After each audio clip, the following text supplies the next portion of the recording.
Excellent. So, good morning. Looking forward to the week ahead. The final week of November, pretty much. And it's going to be an interesting one. I mean, we had a remarkable end to last week, of course, and we can't really begin this week without just looking back briefly. We talked at length about it, obviously, on Friday, just cruising into the end of the weekend. The end of the week. Friday, it was almost like, this day's pretty much a write-off. Looking at the economic calendar, nothing on it, and all of a sudden, the fireworks started going off, and we had a double whammy from Draghi and from China. And we talked at length about this on Friday, so I'm not going to go over it in detail. But just to reiterate the fact that the two big risks, as most investors see it for 2015, is a faltering Chinese economy, which has housing and credit issues, and then it's Europe and the Eurozone and the deflation risk, and are we going to see deflation? What might that mean for the long-term economic prospects and so on? So these are the two big risks, and we got a double positive, as Draghi was notably more dovish. And if you look at the chart on the bottom left, this is the euro dollar, and you can see what happened last week. On Friday morning when he spoke, and he didn't say. I was asked a few times on Friday.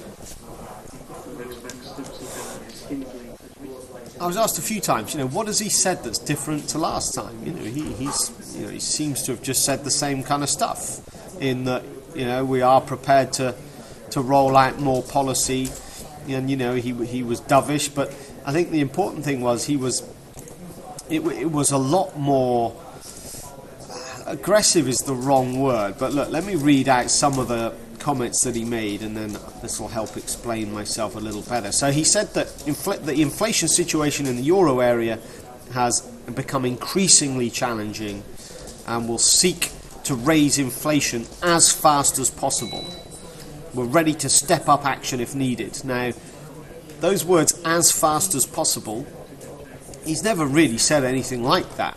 He's been prepared to admit that obviously inflation's too low, but actually he's been using rhetoric like, medium to long-term inflation outlook remains anchored, that kind of thing, which is sort of, that's not Draghi's personal opinion, that's more his governing council sort of average opinion. And so the hawkish members of that council are not happy to recognise that there's a deflation risk necessarily. But when Draghi said on Friday morning, we seek to raise inflation as fast as possible, that, I think, maybe the word urgency is the right one.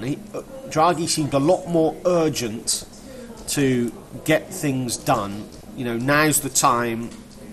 The situation has deteriorated far enough, and we need to do more. That's really the message that I got from him on Friday, and I think that's why markets responded in the way they did. So the euro, as you can see, chart bottom left, took a big dive to the downside, and in the end, we were trading around about 125.25 when Draghi made his first comments, and then levels got taken out as we went through the afternoon. We broke the trend line first, then we broke the low point from Thursday's session, just around the 125 handle. That just opened the door for an extension down to test what was the low of the week at that point, 124.44.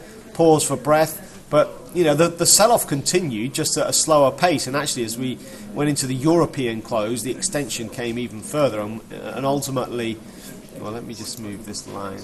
Ultimately, we closed just off the lows, and the low of the day was 123.76.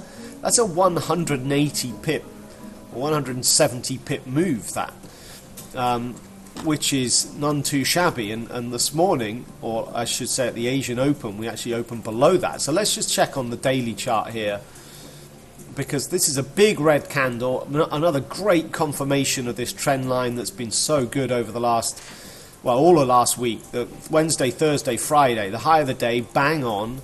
The trend line, the downward trend line that's been shaping the pace of this sell-off ever since August. So if you haven't got this on your chart, clearly it needs to be on there.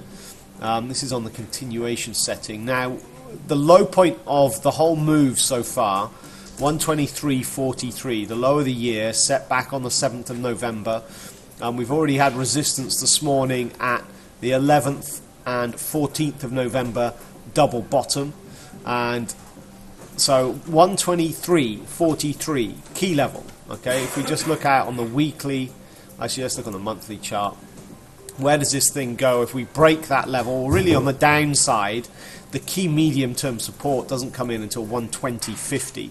There's not much in the way between then. You could say that right here, and let me just add another line, you could say that we're testing the kind of the Lehman's crash low at 123.30. So that's perhaps a price point to think about. But 120.50 is the 2012 low.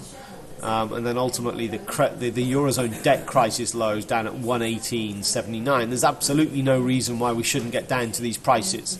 I'm not necessarily saying, by year end, and that's not that far away. Remember, 6 weeks we could easily get to 120.50. I perhaps say though that these price points, 120 and 118, maybe quarter one.